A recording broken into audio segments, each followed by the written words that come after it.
you are here. It is really a great thing to see you here. You are warmly welcome.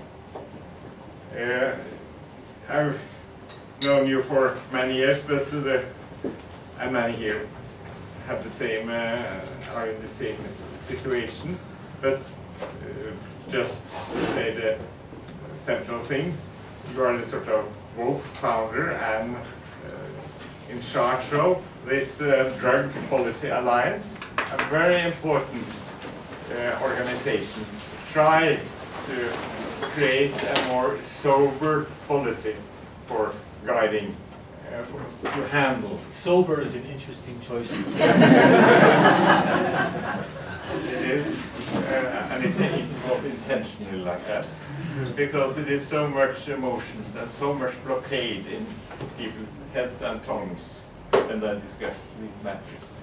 So it is important to be very sober in the analysis, and I think you are, and you are good both nationally in the United States, but also good internationally, because it is obvious that what happens in the state has implications all over the globe, but also the other way around. It's so interesting. I don't know if you have observed it, but your president visited Latin America quite recently, and he met a very important opposition from central Latin American politicians, and you heard really nothing about it in Norway. Why didn't we hear it? No, because it was so beautiful that the lifeguards of this important man, they went completely mad and went to a big party with prostitutes and much alcohol, and that became such a scandal that the real topic of that meeting evaporated in the international media.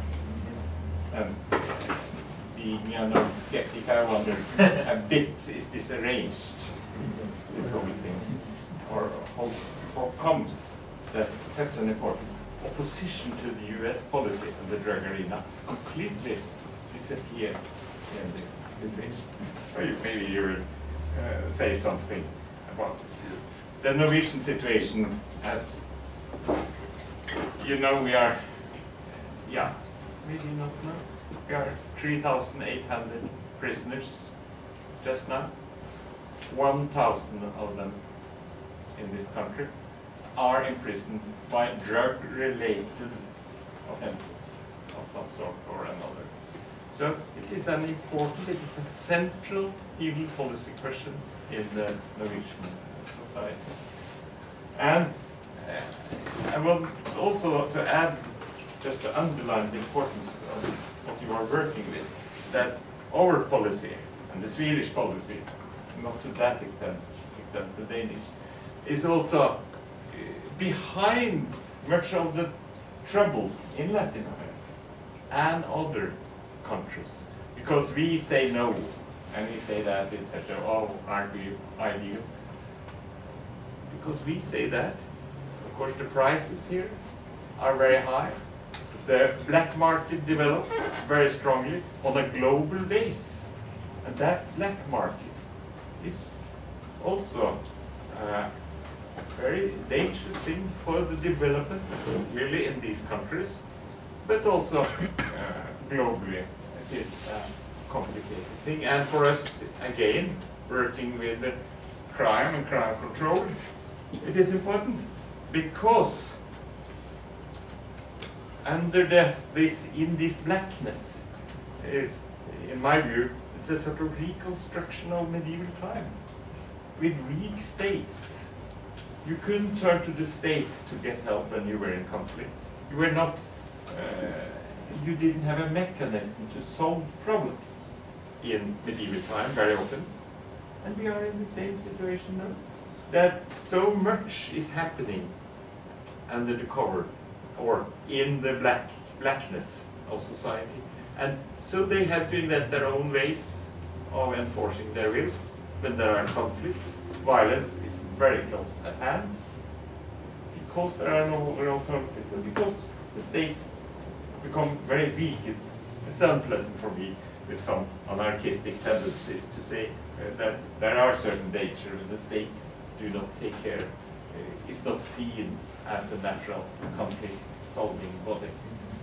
So the topic for this day is absolutely essential, and Ertan is the best I could ever conceive of to help us to understand more. You are very, very warmly welcome. Well, thank you. Thank you, Nils. Thank you.